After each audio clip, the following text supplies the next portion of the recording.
بسم الله الرحمن الرحيم waxaan u mahadnaqayaa Allah subhanahu wa ta'ala oo maanta na gaarsiiyay guushan taariikhiga ah iyo mira dhalka halgankii dheeraa ee dadka iyo dawladda Soomaaliyeed ay u galeen xaqiijinta kiiskii sharciga ee lagaga hortagay damaca hoggaanka Kenya ay ku doonayeen inay ku sheegtaan qayb ka mid ah badda Soomaaliyeed wuxuu ahaa halgan cadaaladeed oo ku astaysan aragti fog aqoon durugsan dhiiranaan wadaniyad ilaalinta ammaanada ummadda iyo difaaca dalka iyo dadka waxaa guuleystay xaqa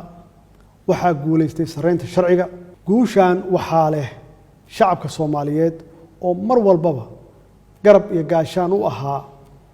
madaxdooda iyo dawladda ay doorteen mar walba oo ay shacabku ku midoobaan wadaniyadda una midoobaan difaaca dhulkooda waa kan maanta oo kala ah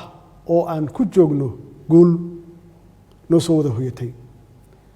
waxaan u mahadcelinayaa maxkamadda cadaaladda adduunka oo u hiilisay sareynta sharciga xukunkani waa astaan aad u qurux badan oo markhaati ka ah hufnaanta iyo daahfurnaanta maxkamadda ICJ waxaa bogaadin mudan baarlamaankii sideedaad ee qaatay go'aankii aadka u qaraaraa ee taariikhiga ahaa kaasoo saldhig u ahaa guusha aynu maanta haysanno kadib markii ay laaleen heshiiskiis afgaradka ahaa ee Kenya ay mar walba ku andacoonaysay iyagoo meel mariyay qaraar ay ugu magac dareen dhaxal dhowr waxaa xusid mudan doorkii sharafka lahaa ee uu qaatay madaxweynihii hore ee dalka walaalkay Xasan Sheekh Maxamuud oo bilaabay geedi socodkii cadaaladeed ee lagu difaacay badda Soomaaliyeed ee ay sheegatay Kenya sidoo kale waxaan ammaanayaa ama aan ammaan u hayaa iyo bogaadin iyo sharafba mudan qareenadii iyo khubaradii Soomaaliyeed ee u istaagay difaaca baddeena oo ay ugu horeeyaan abukaat Muna Sharmaan iyo Allah u naxariistee injineer Maxamed Umar Saalixi oo aad iyo aad ugu haminayay ama hamigiisu ahaa inuu goobjoog ka ahaado ama u ahaado miraha dadaalkii uu galiyay kiiskan waxaan idin xaqiijinayaa in shakhsiyaadkan aan xusnay ay baal dahaba ka galeen taariikhda dalkeena ayna tusaale nool u yihiin jiilasha soo socda ayagoo ku sifoobay difaaca danaha qarankooda dadka iyo dawladda Soomaaliyeed marnaba ma ilaawi doonaan xilkasnimadooda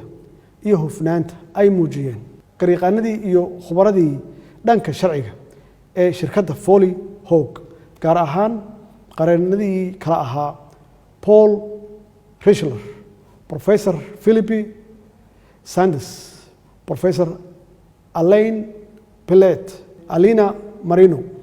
iyo ugu dambeyn Edward Craven oo dawladda federaalka Soomaaliya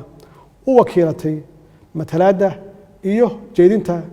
sharciyeed ee dacwadeena waxaa iyana mahadnaq mudan guddiga dawladda federaalka Soomaaliya ee har iyo habeenba u taagnaa la socodka maamulka iyo isku xirka dacwadeena ee uu hogaaminayay ra'iisul wasaare ku-xigeenka xukuumadda mudane Mahdi Maxamed Guuleed Khadar ayna ka mid ahaayeen danjirihii hore ee dalkeena u fadhiyay Brussels danjire Cali Saciid Fiqi xeraaliyihii hore ee dalka abukaate Axmed Cali Daahir iyo xeraaliyaha haatan garyaqaan Suleymaan Maxamed Maxamuud qareen Xamza Ibrahim Cabdullaahi danjirihii hore ee qaramada midoobe mudane Yuusuf Garaad Cumar iyo danjiraha haatan mudane Abukar Daahir Cusmaan Abukar Baale difaaca hantideena qaran ma ahayn wax fudud markii la eego in aan nahay dad iyo dawlad la daala dhacaya duruufo aad iyo aad u adag kana soo kabanaya sanado badan oo burbur iyo dawlad la'aan ah haddana ku shaqeeya taageerada wadaniyad iyo isku duubnida ay muujiyeen shacabka Soomaaliyeed taasoo na siisay dhiirigelin iyo awood dheeraad ah oo aan ku ilaalinayno ama aan ku wadayno halgankeena shacabka Soomaaliyeed ee sharafta leh mudanayaal iyo marweyn tan iyo markii la doortay waxaa nala soo gudboonaaday culaysyo siyaasadeed amni dhaqaale iyo diblomaasiyadeed oo hoggaanka Kenya ay ku doonayeen inay ka leexiyaan dadka iyo dowladda Soomaaliyeed dhabaha ay doorteen oo ahaa in kiiskan aan looga hadlin meel ka baxsan maxkamadda cadaaladda ee adduunka 3 bilood kadib markii aan xafiiska la wareegay hoggaanka Kenya waxa ay go'aansadeen oo si bareer ah u bilaabeen faragelinta siyaasadda gudaha dalkeena iyagoo gudaha dalkooda ka soo abaabulay ururo siyaasadeed oo ay uga dan lahaayeen inay culays jahwareer iyo xasilooni darro siyaasadeed kaga abuuraan gudaha Soomaaliya ujeedada ka dambaysa ay ahayd inay ugu gool xeerto inaan dib ula soo noqono dacwadda badda cadaadis awgis kadib markii ay Kenya ku guul dareysatay cadaadiskaas waxa ay bilowday inay xadgudub toos ah ku samayso qarnimada hoggaanka dowladda Kenya waxay galiyeen maal iyo waqti badan in siyaasad ahaan nala go'doomiyo oo dowladaha dariska ah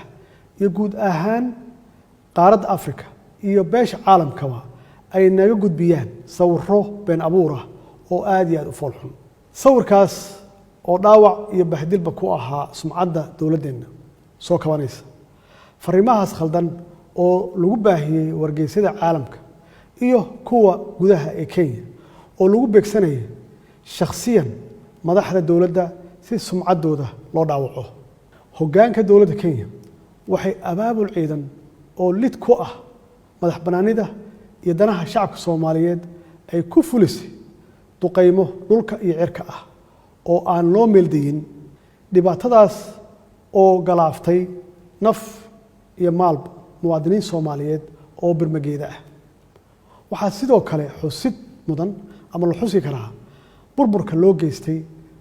magaalooyin iyo xarumaha shirkadaha isgaarsiinta Soomaaliyeed ee ku teedsan xuduudaha labada dal Kenya waxay qaaday tallaabooyin ugub ku ah curfiga siyaasadeed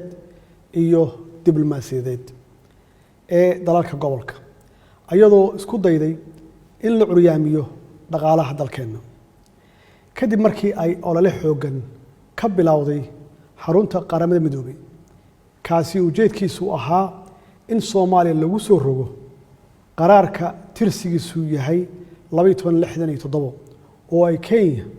uga dan lahayd inay ku xayirto kulana wareegto hantida ganacsada Soomaaliyeed iyadoo lagu suntayo argagixisnimo xukuumadda Kenya waxay qaaday jid kasta oo ay ku carqaladeynayso habsami u socodka dacwadda badda isla markaasna ay ku doonayso in qol mugdi ah loogu xalaaleeyo baddeena iyadoo ka dhex bilowday ururada heer gobol heer qaaradeed iyo heer caalami ah hagardaamooyin lagaga been sheegayo dowladnimada Soomaaliyeed iyo halgankii xaqa ahaa ee aynu ugu jirnay difaaca baddeena annagoo u marayna dhabaha cadaaladda iyo xaqsoorka ee ay dunidoo dhan ku midaysan tahay kadib markii aan ka dhagaadegnay cadaadiskaas caalamiga ah wuxuu hoggaanka Kenya bilaabay inuu toos u fargeliyo qaar ka mid ah dowlad goboleedyada dalka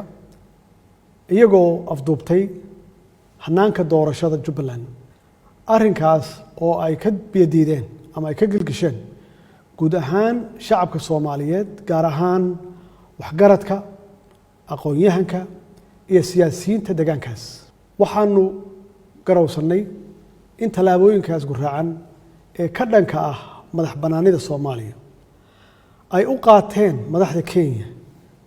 si madaxda Soomaaliyeed ay u fuliyaan danahooda iyo damacooda ku wajahan boobka badda Soomaaliyeed iyaga oo marar badan si aan gabasho lahayn noogu xaqiijiyey inay si buuxda noogala shaqayn doonaan ama noogala shaqaynayaan hagaajinta xiriirka wada shaqaynta ee ka dhaxeeya dowladda federaalka iyo dowlad goboleedka Jubbaland haddii aan ka tanaasulno dacwada badda. shacabka Soomaaliyeed ee sharafta leh, mudanayaal iyo marwooyin, waxaan u dhaaranay inaan ilaalino ammaanada aan u qaadnay shacabka Soomaaliyeed. damiirkeenana marnaba nama siinayo inaan dhaxalka jiilasha soo socda ku bedelano dana shakhsi ah ama dana siyaasadeed ama mid dhaqaale iyo mid kursi oo madaxleedkiisa uu kooban yahay. waxaanu door bidnay inaan marnaba aynan qaadan gunnimo dharag leh, aanu ka dooranno gobonimo gaajo leh. tallaabo kasta oo aan qaadnay iyo go'aan kasta oo aan gaarnay waxaa halbeeg u ahaa ilaalinta qabka Soomaaliyeed, qaranimada Soomaaliyeed, midnimada Soomaaliyeed iyo sharafka dadka iyo dalka Soomaaliyeed. shacabka Soomaaliyeed ee sharafta leh, waxaa maragma doonta ah in cadaadiska iyo fargelinta qaawan ee hoggaanka Kenya aysan ku koobnayn dowlad goboleedyada dalka oo kaliya, balse waxa ay marar badan si bareera isugu dayeen inay khilaafaad ka dhex abuuraan hoggaanka dalka. dowladda federaalka Soomaaliya iyadoo ixtiraamaysa shuruucda iyo heshiisyada caalamiga ah waxay caddeynaysaa inay u hoggaansamayso go'aanka maxkamadda, annagoo ka rajaynayna dowladda dariska aan nahay ee Kenya inay ilaaliso sarreynta sharciga caalamiga ah, ayna iska ilowdo damaceeda ku salaysan marin habaabinta iyo boor isku qarinta, taasoo beddelkeedana ay go'aanka maxkamaddu u aragto fursad lagu xoojin karo xiriirka labada dal iyo iskaashiga labada shacab ee dariska ah. Soomaaliya inay Kenya daris la noqoto ma dooran, ee Allah awoodda leh ayaa qadaray. waan isku qasbannahay inaan nabad iyo daris wanaag ku wada noolaanno. Soomaaliya taas ayay ku taamaysay, weligeedna ka go'nayd, haddana soo dhaweynaysaa. shacabka Kenya waa shacab wanaagsan oo nabad jecel.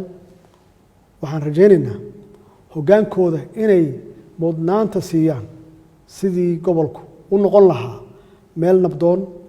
oo barwaaqo ah, shucuubtiisuna ay si wada jira u baadigoobaan mustaqbal wanaagsan iyo barwaaqo sooran loo dhan yahay. maadaama maxkamadda cadaaladda adduunka ay go'aan meel mar ah ka soo saartay qadiyaddii xudunta u ahayd khilaafka labada dal, waxay dowladda federaalka Soomaaliya ay xoojinaysaa ama adkeynaysaa nabad ku wada noolaanshaha iyo wax wada qabsiga labada dal iyo labada dad, iyadoo meel looga soo wada jeesan karo ama looga soo wada jeesanayo argagixisada duulaanka ku ah xasiloonida iyo amniga gobolka. shacabka Soomaaliyeed ee sharafta leh, mudanayaal iyo marwooyin, waxaan uga mahad celinayaa dhammaan dadka Soomaaliyeed sidii geesinimada iyo hagar la'aanta lahayd ay u garab istaageen dowladdooda muddadii ay socotay dacwadu, iyagoo aan u kala harin